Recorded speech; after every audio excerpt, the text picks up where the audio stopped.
The book is entitled Unhinged. It's a bestseller, and we've got Omarosa Manigault Newman joining us. How are you today? Good morning. I'm having a wonderful day. Good, good, good. As we talk about this book, and it's all about Trump, race, women, how he treats his staff, how he treats his family.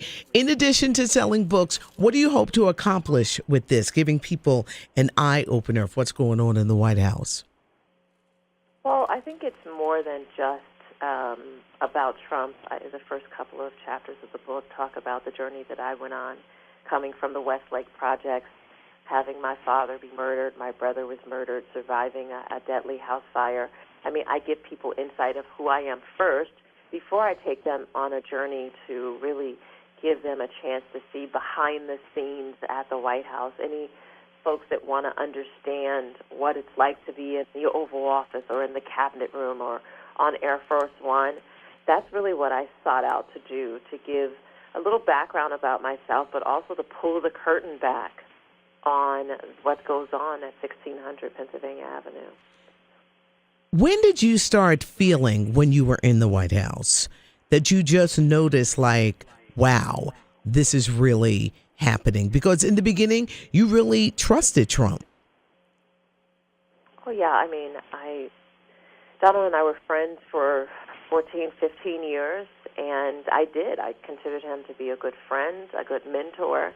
But within the first week of the administration, I don't know if you remember, they actually enacted this Muslim ban where they wanted to stop people from certain countries from coming into the U.S. And I went to Donald Trump and I said, you're banning so many people of color from coming into the country. What's up with that? And he said, what are you talking about, people of color? I said, well, 90% of Muslims around the world are people of color. And he didn't process that. And I said, this is un-American to, discriminate people based on their religion. And that was in the first week of the administration. Omarosa Manigault Newman is joining us, the best-selling book, Unhinged. It was a great interview that you did with The View yesterday.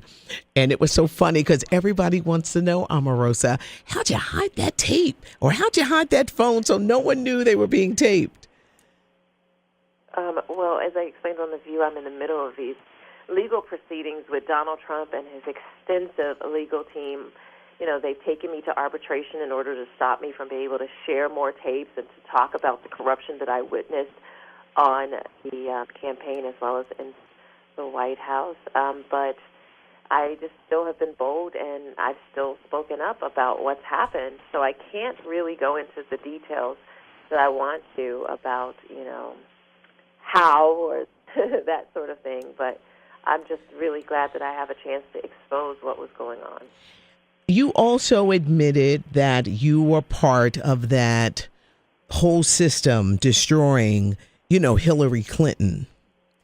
Your honesty, it really came through yesterday, and you said that you are apologetic. Do you think that people sympathize with you, buy into how you feel right now? Well, I'm not really that concerned about what people think. I have to just this is about my ability to right wrongs that I was a part of. It's about my spiritual growth. It's about just taking an opportunity to really tell my truth, and that's an intimate kind of thing and relationship that I have with me and my faith and with God. And so I don't really listen to critics. I don't waste my time worrying about what people think about me, because truly the only thing that matters is my salvation and my relationship with Christ. You also mentioned in an interview how Trump is poking the African-American community. Do you think he's doing that with the African-American ministers that he surrounded himself with? Well, I think in some ways he believes that provides him cover from the accusations that he is a racist. But just having one meeting here and that one meeting there without your policies really backing up that photo op, then without the policies backing it up, it's simply that. It's just a photo op. and that's unacceptable. He has to fulfill the commitments that he made during the campaign. Do you remember the campaign promises? What do you have to lose? And then he outlined a 10-point plan for Black America. Well, he hasn't fulfilled any of the 10 points in that plan, and he has an obligation to do so. Thank you for taking the time for this interview. This book is going to give people an eye-opener. As you know, we're approaching the midterm elections.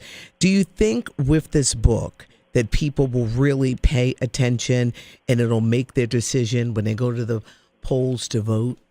Well, I hope so. I hope that it makes more people get involved politically. I hope that they will show up in the midterms. If you don't like what you see and the direction that the country is going, you have an opportunity to right the wrongs and to get the ship back on track. And so I hope, along with my book, Wolf's book, Woodward's book, that you start seeing a picture emerge, a theme emerge about what's really happening in the Donald Trump White House. Omarosa Manigault Newman. The book is Unhinged. It's a bestseller. Thank you for calling us today. We really appreciate it. And good luck with what you do. Thank you so much for having me. You have a wonderful day as well. Thank you.